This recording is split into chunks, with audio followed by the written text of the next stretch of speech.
جامع ترمذی حدیث نمبر 3404 کے مطابق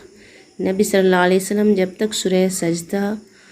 اور سورہ ملک تبارک الذی بیدہ الملک پڑھ نہیں لیتے تھے، سوتے نہیں تھے۔ صحیح بخاری حدیث نمبر 5017 کے مطابق دونوں ہتھیلیاں ساتھ ملا کر سورہ اخلاص، سورہ فلق اور سورہ ناس پڑھنی چاہیے، پھر ان میں پھونک مارے اور دونوں ہاتھوں کو اپنے جسم پر، اپنے بدن پہ جہاں جہاں تک ہاتھ جا سکے ممکن ہو پھیرے۔ سر، چہرے اور جسم کے سامنے والے حصے سے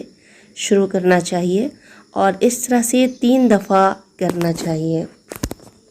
صحیح بخاری حدیث نمبر 5010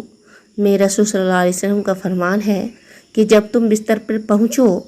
اور آیت الکرسی اللہ لا الہ الا هو الحی القیوم مکمل پڑھو تو اللہ تعالیٰ کی طرف سے ایک محافظ مقرر ہو جائے گا اور شیطان صبح تک تمہارے قریب بھی نہ آ سکے گا۔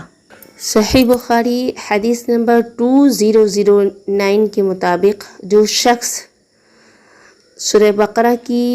2 آیت نمبر 285 286 آمن الرسول بما انزل الیہ من ربہ والمؤمنون والی آیت رات کے وقت پڑھتا ہے تو یہ اس کے لیے کافی ہو جاتی ہے۔ صحیح مسلم حدیث نمبر 2727 جو شخص بستر پر لیٹتے وقت 33 مرتبہ سبحان اللہ، 33 مرتبہ الحمدللہ اور 34 مرتبہ اللہ اکبر کہے، یہ اس کے لیے ایک نوکر سے بہتر ہے۔ صحیح بخاری حدیث نمبر 6320 کے مطابق بستر پر لیٹنے سے پہلے اسے اچھی طرح جھاڑ لینا چاہیے۔ مسند احمد جلد نمبر 5 صفحہ نمبر 385 دائیں پہلو پر لیٹے اور دائیں گال کو دائیں رخسار کے نیچے دائیں ہاتھ رکھ کر یہ دعا پڑھے، بسمک اللہم اموت و احیا، بسمک اللہم اموت و احیا، تیرے ہی نام سے، بسمک تیرے نام سے، اللہم اے اللہ، اموت و احیا میں مرتا ہوں اور جیتا ہوں۔ تو یہ جو بائیں طرف لیٹنے کی بات ہے تو اس میں طبی فائدہ بھی ہے، انسان دن بھر تھکا ہارا ہوتا ہے تو اسٹارٹنگ میں صرف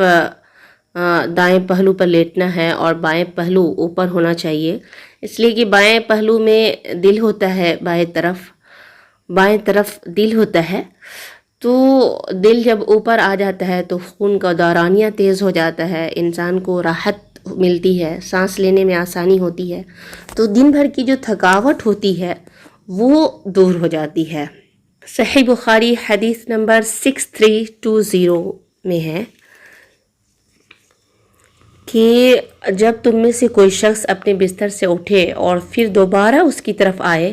تو اسے اپنی چادر کے دامن سے 3 مرتبہ جھاڑے اور بسم اللہ کہے، کیا معلوم کہ اس کے بستر پر کوئی چیز آ گئی ہو، اور جب لیٹے تو یہ دعا پڑھے۔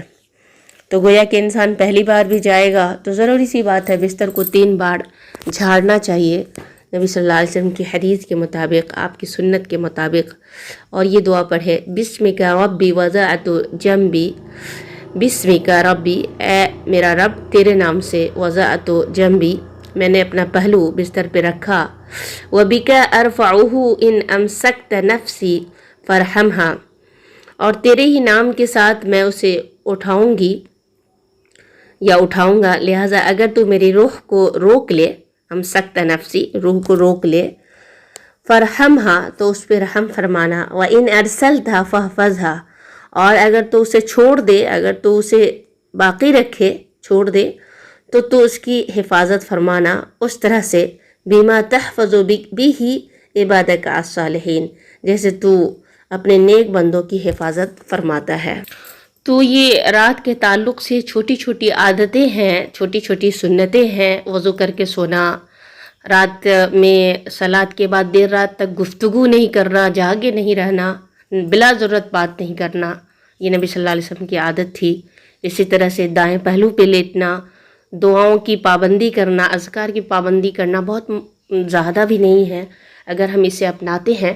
تو ہماری زندگی آسان ہو جاتی ہے، ہم پرسکون اور خوش و خرم رہتے ہیں. اور اس طرح سے دن میں تو ہم بہت ساری مشغولیات میں رہتے ہیں، اللہ تعالیٰ کی عبادت سے غافل ہو جاتے ہیں. لیکن رات میں جب ہم ان اذکار کی پابندی کرتے ہیں، ان عادتوں کی پابندی کرتے ہیں، تھوڑی سی کوشش کرنی ہے، کوئی بہت محنت بھی نہیں کرنی، کوئی پہاڑ پہ نہیں چڑھنا ہے، تھوڑی سی اپنی عادت بدلنی ہے صرف، تو ہماری رات بھی عبادت میں گزرے گی. رات بھر ہمیں سونے کا ثواب ملے گا، اور ہم اپنے 24 گھنٹے میں 6 گھنٹہ 8 گھنٹہ 1/3 حصہ جو ہے وہ سوتے ہیں. تو اس طرح سے ہمیں کوئی خاص محنت نہیں کرنی پڑے گی، صرف تھوڑی سی تبدیلی کی ضرورت ہے، اپنی عادت بدلنے کی ضرورت ہے، اور ہم رات کا حصہ جو ہے عبادت میں گزار سکتے ہیں اور اپنی زندگی کو تبدیل کر سکتے ہیں تھوڑی سی عادت تبدیل کر کے. اللہ تعالی ہمیں اس کی توفیق دے. آمین ثم آمین.